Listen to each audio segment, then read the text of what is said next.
funny, son. That was live, Mama. Oh, was it? Oh, you're funny. Hey, it's actually live. Okay. Buonasera, everybody, and welcome again to another edition of Cucina Quarantena. I'm here with my 15-year-old cameraman, who is personality plus, let's just say that. Hey. So, tonight on Cucina Quarantena, we are going to be talking about polenta. I've had a few people request that, and as it turns out, when I went digging into the very back of my pantry, because that's kind of where we are now, I did find a bag of Bob's Red Mill corn grits polenta. I don't know how old this is. This could be 5 or more years old. I'm not real sure. Let's see. Oh, it's more. Oof. Yeah, Luca, this is actually older than you. What? What? Wait, really? I'm not joking. Yeah. But that's okay because it's been in a sealed container for a very long time. So we're going to make this today. And there's a few different ways to go about polenta. Polenta is a dish, first of all, that comes from Veneto, which is the area of Venice. And that area in the north is pretty much the only place that you should be able to find polenta. If you are in Sicily, do not order the polenta. If you are in Rome, do not order the polenta. It's not local. So you want to have it where it's from. And if you've ever been to Venice or Verona or any of the areas in northern Italy there, from Milan all the way to Venice, you've probably seen it growing. There's huge corn everywhere as you're driving through there. And that's what they grow there is corn for corn grain, for polenta. I had a question, what is the difference between polenta and grits? In this case, it's the same thing. So essentially, grits and polenta can be made more or less with the same ingredients. They're just a different style. And actually, polenta can be made in different ways too. But when we speak of polenta in Italy, we typically mean polenta, but there are other types of polenta as well. You can also find ones made of different kinds of flours. Chestnut flour, for example, something more exotic like that. So the typical one you're going to find most places is a cornmeal one. The other thing is the typical one you're going to find a lot of places is not going to be what you find in American restaurants. What you find in American restaurants, I'm going to make right now, and that is a creamy polenta. So that's what we're going to start with today, is to teach you how to make a creamy polenta. And then I'm going to show you the second way to make polenta, which I already have in the oven, and that is polenta cubes that then you grill. And that's kind of the way you would have it if you were in Verona or somewhere else. And that's kind of, I'll serve up the more traditional style in just a few minutes. So this is basic Italian polenta. One cookbook I wanted to turn your eyes on here is this one here. It's called The New Basics. I had this cookbook for 22 years, something like that, at least 20 years. It's one of my absolute favorites. This is actually a new to me copy because my other copy went away, and this is from a thrift store. This is a wonderful cookbook. If you don't have it, look at the Goodwill and see if you can find it. Everything in here is good, and I always go here for sort of if I want a rich recipe, and I wanted to see what they do for polenta just as a reference. So I'm not going to follow them exactly, but basic polenta, it's 3 cups of milk, tablespoon of salted butter, a teaspoon of sugar, a half teaspoon of salt, 1 cup of yellow cornmeal, and 2 tablespoons of butter melted, which then you put over the top. We're not going to do exactly that. What I've got on the stove today is I've got a cup and a half of water mixed with a cup and a half of milk, and that is going to come to a boil in just a second here. And once that comes to a boil, I'm going to add a cup of our polenta. I'll put in some salt to get it going. And then I'm going to,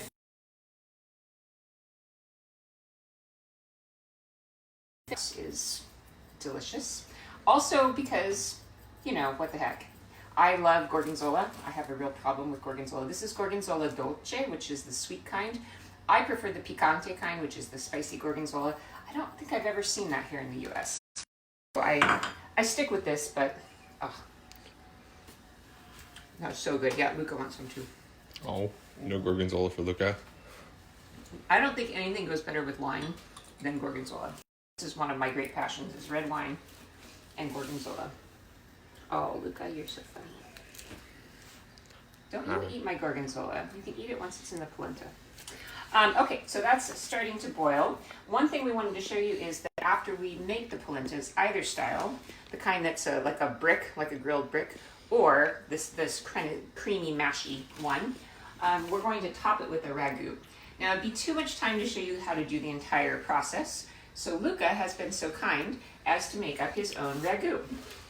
So what I'm going to do is I'm going to change over here. I'm going to be cameraman. Luca, tell us about the ragout that you created tonight. Hello there. I had a whole bunch of vegetables, and then I put them with some meat, and then I had ragout. Excellent. You are quite the cooking show host. So let's have a look and see what he put in here. He put in sausage and onions and carrots and beans, the white cannellini beans, and red peppers. And what were you inspired by? What recipe inspired you? The recipe that we made on this show a couple weeks ago. What was it called? It was the sausage and beans. The sausage and beans, yeah. Oh, yeah, and you used the fire roasted tomatoes in there as well, because that is really delicious. All right, so this is Luca, and what we're going to do is put this ragout over the top of either one of these polentas. But now this one is ready to go. I'm going to hand the camera back to Luca. Ooh. Ooh. Okay, so now that we've got a roiling boil, we'll add in the polenta. So 1 cup to 3.5 cups of liquid. I'm cutting the liquid here, water and milk. The other polenta that I have baking in the oven right now, that I'll show you in a minute, is the more simple version and is more true to what you'd find in Italy, which is just water. 3 cups of water to 1 cup of polenta. And this is a quick cooking polenta. It is really nice because polenta could take hours. This is only going to take just a few minutes to cook up. So I'm going to keep stirring this and keep it on not such a high heat. Yeah. And I think I'm going to go ahead and put in the butter. I think I'm going to put in, I'm going to go with 2 tablespoons of butter because more butter is always good. Yes, the French mentality. Yeah, I will say that as Italian as I may be in spirit, I do like butter a lot more than most Italians, and it shows. So, as I always say, never trust a skinny cook. So, into this, you could put pepper, you could put other kinds of spices.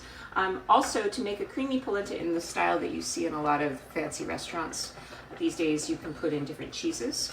I was looking in my fridge just to figure out a cheese I'd like to put in to give it a flavor, and I have aged white cheddar. That would have been really good. I have just some trashy, like Mexican style cheese. I could have thrown that in there. Or you can just keep it to milk, cream, something like that, a more neutral flavor. The more neutral flavor is probably good when you have a ragout. Other ragout ideas? My traditional one that I used to make all the time, actually, before the kids were born, so they don't remember this, is I used to always make like a mushroom ragout. And I started doing that. Good. Yeah, it does. It's really good.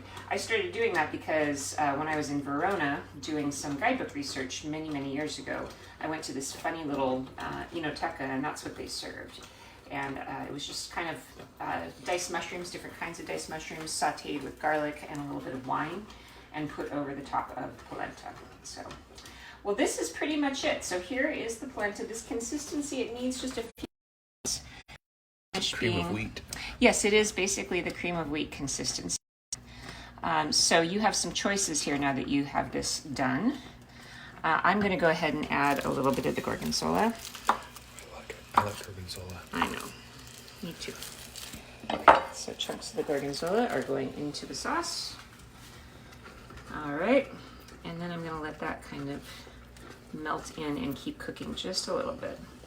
So this is style 1, and that is called creamy polenta. This is not something, as I said, that you see a whole lot in actual Italy. This is like more things you find at those restaurants that think they're Italian but aren't, like the Olive Garden. You know, creamy polenta is just not, it's not a thing you see very often. If I were to go into any sort of wine bar in Venice, I would definitely not see this kind of polenta on my plate. I have seen it at higher end restaurants in Italy. Kind of more nouveau, fancy pants restaurants, but not so much in places. Along with what, spaghetti and meatballs? No, they usually serve it alongside like fish, for example. They'll serve it, it looks like bread. When you get served polenta, the Veneto, it often does like polenta, and it's usually not yellow like this. It's usually white. It's kind of almost transparent, so it almost looks like a piece of bread or toast. Okay, so this is a good consistency. I like this. You know, some people use this kind of thing and make a sweet out of it. You can make like a sweet breakfast porridge out of it by putting maple syrup and raisins in it. It's just sort of a blank palate. So it's like grits. It is. It's grits. So, I mean, if I were making this into grits, I would put in a whole bunch of butter and maple syrup and a little bit of milk on the top, because that's how I like grits. But we're making creamy polenta. Okay. Do you see the texture there? Something that would have been nice too, I could have done, is to put some chopped in. That would have been another good deviation of this recipe. Rosemary and maybe a little bit of olive oil or something. But this looks good. Let's find out if it is.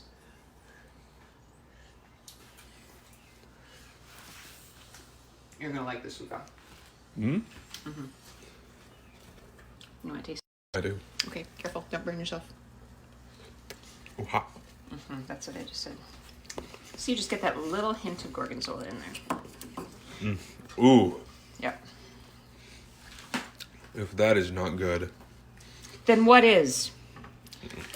And if that is not good, then I'm a monkey's uncle. Hey. Oh, you're not an uncle.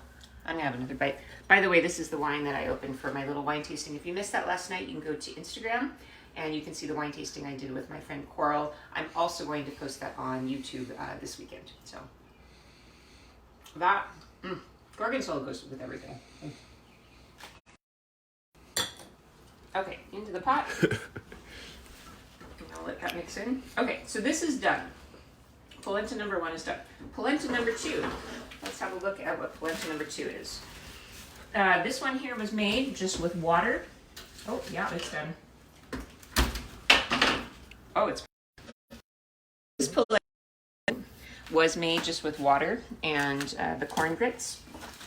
So I spread it out in the pan, and then I put it in the oven at 350 for just a few minutes. It's only been in there maybe not even 10 minutes. Springy. It almost feels like cornbread. Yeah, exactly. So now I'm going to take it and turn it out onto the cutting board. All right. So I know this looks really strange probably because polenta is maybe not something you're used to seeing like this, but this is a tradition. You could chill it. Some people chill it. And I'm going to cut it with a knife.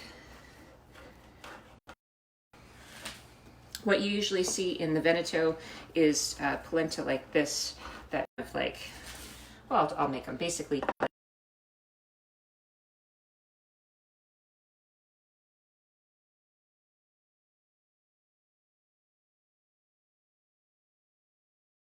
Shapes. What they do is they'll either serve these, like I said, alongside fish or meat or something like that, or they will serve them with a ragout on top. But they're not accurate yet. There's one more step to make these truly accurate polentas to take out, and use. Let's see. I need a plate.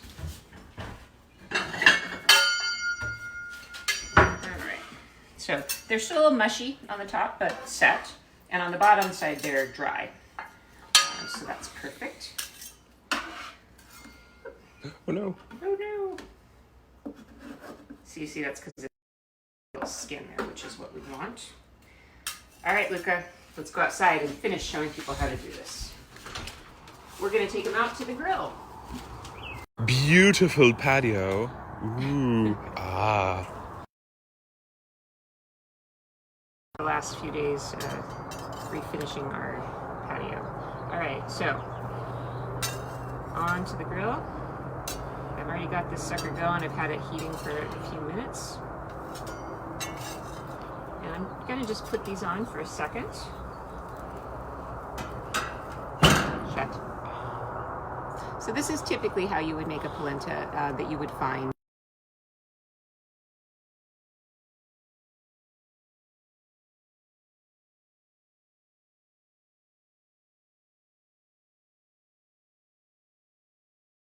toasted.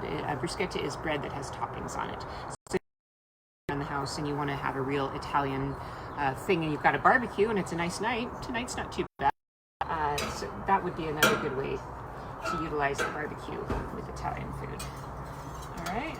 Let's see how it comes out. Oh, it has those wonderful marks.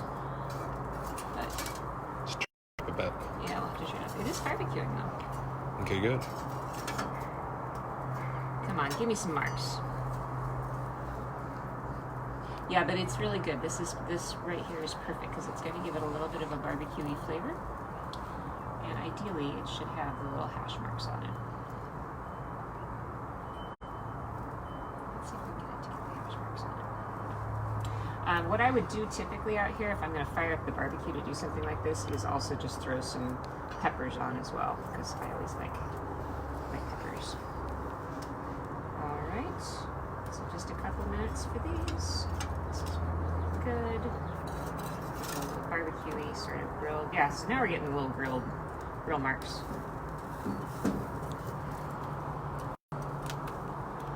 Right. Okay, I'm gonna call it good. Just for the, oh, there we go. Oh, look at that. A little more of the grill marks. If you have more time. I don't want to bore you guys, so let's go ahead and take this inside. That's more or less correct. You should have nice little hash marks, the little grilled hash marks on there. And we are going to finish off our polenta 2 ways.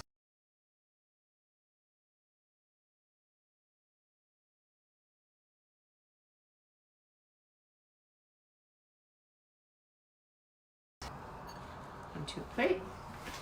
And then have whatever ragu you've got laying around the house. And just slather that over the top. Ooh. Like so. And then we'll take a little bit of the polenta mush. I might actually finish this with some chives on top, something like that. That would be good. That would be good. Ooh, maybe some chopped red onions. So there you go. Polenta 2 ways. Creamy gorgonzola polenta and polenta cakes that are grilled with a ragu on top. Ragu courtesy of Luca. A ragu, by the way, can be anything you want. So you can throw in any vegetables, onions, tomatoes, peppers, whatever meat you've got available. Stir it all up and turn it into a sauce that can top a polenta. So there you go. That's your lezione di polenta. I hope that looks good to you. Did you get a good view of that? Yeah, it looks really good to me. So there you go, there's dinner. Buon appetito, everybody, and thank you for joining me for another edition of Cucina Quarantena. Tomorrow, I'm not sure. We'll have to think about that. I'm feeling pizza on the grill, maybe.